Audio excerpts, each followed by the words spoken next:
शहर की सबसे शांत जगह हमेशा मंदिर नहीं होती, कई बार लाइब्रेरी होती है, जहां लोग भगवान नहीं भविष्य ढूंढने आते हैं। पुरानी जिला लाइब्रेरी, ऊंची छत, लकड़ी की टेबलें और पंखे जो आवाज़ ज़्यादा हवा कम देते थे। वहीं रोज एक ही कोने वाली सीट पर बैठता था विराज। सरकारी नौकरी की तैयारी, तीसरा साल, तीसरा प्रयास। उसके नोट्स रंगों में नहीं परतों में लिखे होते थे। वह बोलता कम, अंडरलाइन ज़्यादा करता था। लोग उसे सीरियस वाला लड़का कहते थे। उसकी दुनिया सीमित थी, किताब, पानी की बोतल और दीवार की घड़ी। एक दिन उसकी सामने वाली कुर्सी भर गई। एक लड़की बैठी, फाइलों का ढेर, चिपके हुए छोटे कागज़ और आंखों में अजीब सी जल्दी। उसने बैठते ही 3 किताबें खोली, जैसे समय कम हो। 10 मिनट बाद उसने पेन पटककर लंबी सांस ली। इतना डाटा कोई याद कैसे रखता है, उसने खुद से कहा, पर आवाज़ सुनाई दे गई। विराज ने पहली बार सिर उठाया। याद नहीं रखते, जोड़ते हैं। वह हल्की चौकी, मतलब तथ्य अलग मत पढ़ो, कहानी बनाओ, याद रहेगा। वह कुछ सेकंड उसे देखती रही। तुम टीचर हो? नहीं। रिपीट अटेम्प्ट हूँ, उसने शांत कहा। वह हंसी खुलकर, लाइब्रेरी के नियम के खिलाफ पर सच्ची। अच्छा डेजिग्नेशन है, उसने कहा। मैं अनन्या।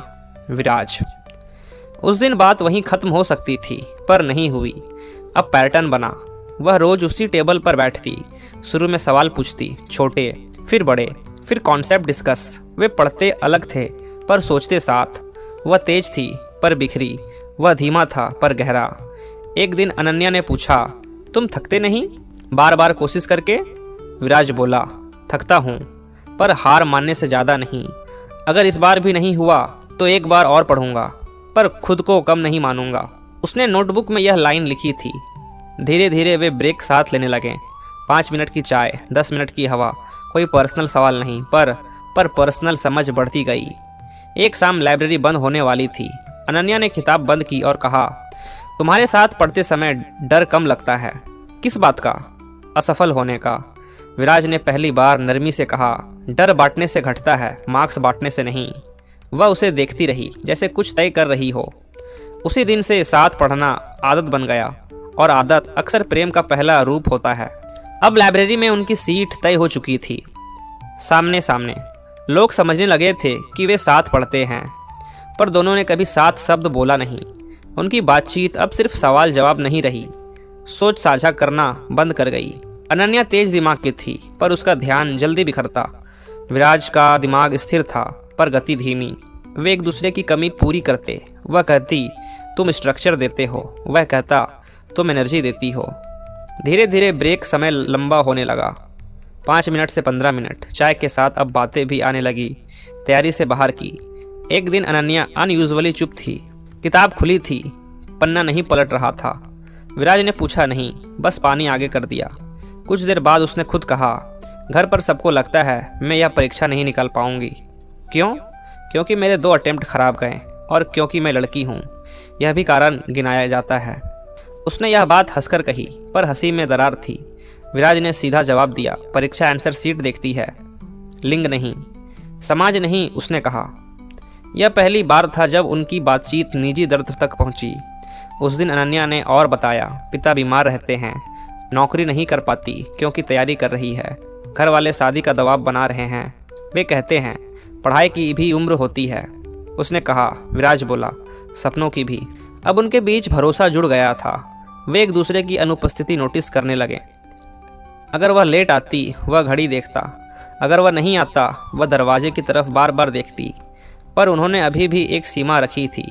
पर्सनल जीवन में दखल नहीं, कोई देर रात चैट नहीं, कोई बेवजह कॉल नहीं। रिश्ता बढ़ रहा था, पर अनुशासन के भीतर।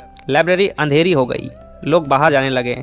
वे दोनों बरामदे में बैठ गए, हाथ में नोट्स, पर पढ़ाई रुकी हुई। अनन्या ने पूछा, अगर तुम्हारा सिलेक्शन हो गया और मेरा नहीं तो? मैं सेलिब्रेट कम करूँगा, विराज बोला।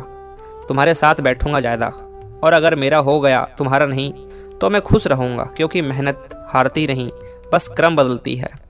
वह उसे देखती रही लंबे समय तक। तुम्हें पता है, उसने धीरे कहा, तुम्हारे पास बैठकर लगता है मैं अकेली नहीं हूँ इस लड़ाई में। यह वाक्य साधारण नहीं था, यह भावनात्मक प्रवेश था। उस रात पहली बार उन्होंने लाइब्रेरी के बाहर साथ लंबा रास्ता चला, बिना छुए, बिना इशारे, पर साथ। चलते समय उनके कदमों की चाल भी मिल गई थी। घर पहुंचकर विराज ने पढ़ाई खोली, पर ध्यान नहीं लगा। उसे एहसास हुआ वह अब उसकी चिंता करता है, और चिंता अक्सर प्रेम का शांत रूप होती है। पर कहानी सीधी नहीं जाएगी। रिजल्ट आने वाले थे, और परिणाम कई बार भावनाओं की दिशा बदल देते हैं।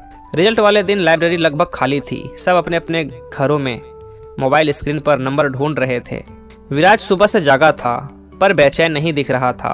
3 अटेम्प्ट्स ने उसे सिखा दिया था, उम्मीद रखो पर खुद को मत तोड़ो। अनन्या ने सुबह संदेश भेजा, देखा? उसने जवाब दिया, नहीं, साथ देखेंगे। वे दोपहर में लाइब्रेरी के बाहर मिले, पहली बार पढ़ाई के बिना मिलने के लिए। उसके हाथ ठंडे थे। उसने फ़ोन खोला, रोल नंबर डाला, Ananya qualified, Viraj not qualified. दुनिया ऐसे क्षणों में आवाज़ खो देती है। अनन्या ने स्क्रीन देखी, फिर उसे देखा, खुशी और अपराध बोध साथ। मुझे, वह बोल नहीं पाई। विराज ने खुद कहा, बधाई हो। सच में उसकी आवाज़ स्टेडी थी, बनावटी नहीं। यही उसकी ताकत थी। मुझे अच्छा नहीं लग रहा, अनन्या ने कहा। लगना चाहिए, उसने जवाब दिया। तुमने मेहनत की है, पर तुम? मैं फिर दूंगा। वह हल्का मुस्कुराया। मैं रिपीट अटेम्प्ट हूँ, डेजिग्नेशन याद है। वह हंस नहीं पाई, रो पड़ी। उस दिन पहली बार वह उसके सामने खुलकर रोई, बिना रोक बिना शर्म। लोग पास से गुजरते रहे, पर उस क्षण में वे 2 ही लोग थे। मुझे डर था, उसने कहा। अगर मैं निकल गई और तुम नहीं, तो हम दूर हो जाएंगे। विराज ने बहुत शांत स्वर में पूछा, तुम दूर जाना चाहती हो? नहीं। तो हम दूर नहीं होंगे। यह आश्वासन नहीं, निर्णय था। वह वास्तविकता आई। अनन्या को इंटरव्यू की तैयारी के लिए दूसरे शहर जाना था। 3 महीने के बाद लाइब्रेरी, रोज का साथ, चाय, सब रुकने वाला था। आखिरी दिन वे उसी टेबल पर बैठे, पर किताबें बंद थी। मैं एक बात बोलूं? अनन्या ने कहा। हाँ, अगर मैं तुमसे ना मिली होती तो शायद मैं यहाँ तक नहीं पहुँचती। विराज ने सिर हिलाया। गलत। तुम पहुँचती, बस थोड़ा देर से। और तुम? मैं तुमसे मिलकर बेहतर पढ़ा, यह सच है। चुप्पी आई, पर भारी नहीं, भरी हुई। फिर उसने धीरे कहा, मुझे तुम्हारी आदत हो गई है। विराज ने पहली बार उसकी आंखों में देखकर जवाब दिया, मुझे भी। दोनों समझ गए यह सिर्फ पढ़ाई का साथ नहीं रहा। पर उन्होंने अभी भी प्रेम शब्द नहीं बोला, क्योंकि कुछ भावनाएं नाम से पहले जिम्मेदारी मांगती है। अनन्या जाने लगी तो उसने अपनी नोटबुक का एक पन्ना फाड़ कर दिया। उस पर लिखा था, अगर थको रुकना नहीं, अगर गिरो बताना, मैं यहीं हूँ। नीचे उसका नंबर नहीं, बस नाम। वह मुस्कुराई। तुम अलग हो? नहीं, उसने कहा, मैं स्थिर हूँ। दूरी शुरू हो गई, और दूरी प्रेम की सबसे सच्ची परीक्षा होती है। अनन्या दूसरे शहर चली गई, इंटरव्यू गाइडेंस प्रोग्राम के लिए। नई जगह, नए लोग, नया प्रेशर। उसकी दिनचर्या बदल गई। सुबह मॉक इंटरव्यू, दोपहर डिस्कशन, रात रिवीजन। पर एक चीज़ नहीं बदली, रात की आखिरी सोच, विराज। उधर विराज फिर से तैयारी में लग गया, बिना नाटक, बिना दुख का दर्द। वह लाइब्रेरी आता, उसी सीट पर बैठता, सामने वाली कुर्सी पर खाली रहती, पर हटाई नहीं गई। लाइब्रेरी वाले ने एक दिन पूछा भी, किसी के लिए बचा रखी है? विराज ने बस इतना कहा, हाँ। वे रोज बात नहीं करते थे, पर जब करते, गहरी करते। कोई क्या खाया वाली बातचीत नहीं, सीधे मन की बात। असफल मॉक, खराब दिन, अचानक डर, सब साझा होता। एक रात अनन्या ने कॉल किया, आवाज़ टूटी हुई। आज पैनल ने कहा तुम ओवर इमोशनल हो, एडमिनिस्ट्रेटिव रूल टफ होगा। तुम हो? विराज ने पूछा। हाँ। तो बदलो मत, संतुलित करो। तुम्हें कैसे पता क्या बोलना है? क्योंकि मैं तुम्हें सुनता हूँ, जज नहीं करता। कुछ सेकंड चुप्पी, फिर उसने बहुत धीरे कहा, काश तुम यहाँ होते। यह साधारण वाक्य नहीं था। विराज ने जवाब देने में जल्दबाजी नहीं की। मैं हूँ, उसने कहा, बस कुर्सी बदल गई है। दिन बीतते गए। दूरी ने एक चीज़ साफ कर दी, वे एक दूसरे के बिना भी काम कर सकते हैं, पर बेहतर साथ होते हैं। यह निर्भरता नहीं, चयन था। इंटरव्यू से एक रात पहले अनन्या ने लंबा संदेश भेजा, अगर मैं सिलेक्ट हो गई मेरी ज़िंदगी बदल जाएगी, अगर नहीं हुई फिर लड़ूंगी। मेरे संघर्ष के सबसे शांत हिस्से में तुम हो। नाम नहीं दे रही, पर सच है। विराज ने पढ़कर फ़ोन रखा, तुरंत जवाब नहीं दिया। कुछ भाव तुरंत नहीं लिखे जाते, जिए जाते हैं। अगले दिन इंटरव्यू हुआ, अच्छा गया। यह उसकी आवाज़ से साफ था। कॉल पर वह हल्की खुली लगी। रिजल्ट जो भी हो, उसने कहा, मुझे तुमसे मिलकर बात करनी है, आमने सामने। ठीक, विराज ने कहा, और इस बार बात अधूरी नहीं छोड़ूंगी। यह संकेत स्पष्ट था। 2 दिन बाद वह शहर लौटी, सीधे लाइब्रेरी नहीं गई। पहले उसे संदेश भेजा, मैं आ गई हूँ कल, वही सीट। विराज ने सिर्फ लिखा हाँ। अगले दिन महीने बाद सामने वाली कुर्सी फिर भरी। कुछ रिश्ते दूरी से कमज़ोर नहीं परिभाषित होते हैं। दोनों बैठे, किताबें खुली पर पढ़ी नहीं गई। अनन्या ने सीधे कहा, मैं घुमाकर नहीं बोलूँगी, मुझे तुमसे प्रेम हो गया है। शब्द शांत थे पर पूरे। विराज ने आंखें बंद कर एक सांस ली, जैसे यह सुनने से पहले वह तैयार था, पर फिर भी असर हुआ। मुझे भी, उसने कहा, धीरे पर गहरा। कोई तालियां नहीं, कोई नाटकीय स्पर्श नहीं, बस 2 लोग सच बोलते हुए। पर अभी अंतिम परीक्षा बाकी थी जीवन की।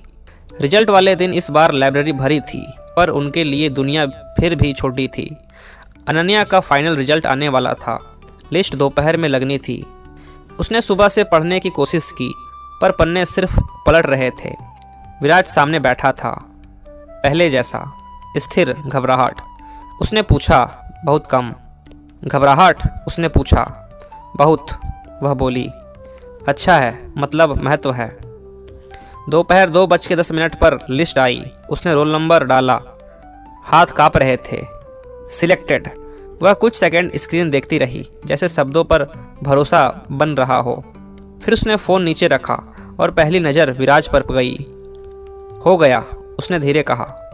विराज खड़ा हुआ, मुस्कुराया। सच में, मुझे पता था। वह हंसी और रोई साथ, फिर तुरंत गंभीर हो गई। अब पोस्टिंग, ट्रेनिंग, शहर बदल सकता है। हाँ, उसने कहा, बदलना चाहिए। और हम?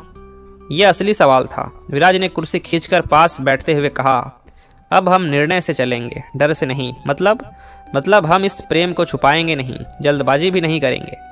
तुम ट्रेनिंग जाओगी, मैं अपना अगला अटेम्प्ट दूंगा।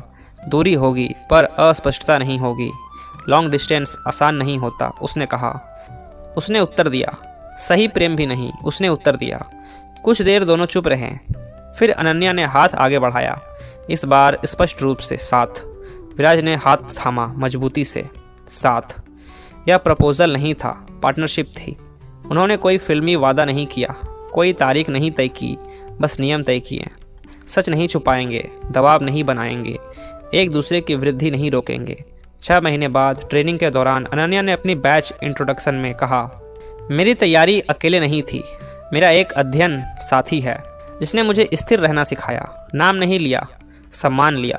1 साल बाद विराज भी चयनित हुआ। जब अपॉइंटमेंट लेटर आया, वह सीधे लाइब्रेरी गया। वही टेबल, वही कुर्सियाँ। अनन्या छुट्टी लेकर आई। अब डिजिग्नेशन बदल गया, उसने मुस्कुराकर कहा। हाँ, वह बोली। रिपीट अटेम्प्ट से सिलेक्टेड पार्टनर। दोनों हंसे। उनका प्रेम तेज नहीं था, टिकाऊ था। शोर वाला नहीं, संरचित था। घोषित कम, निभाया ज़्यादा। और यही कारण था, वह चला नहीं चला।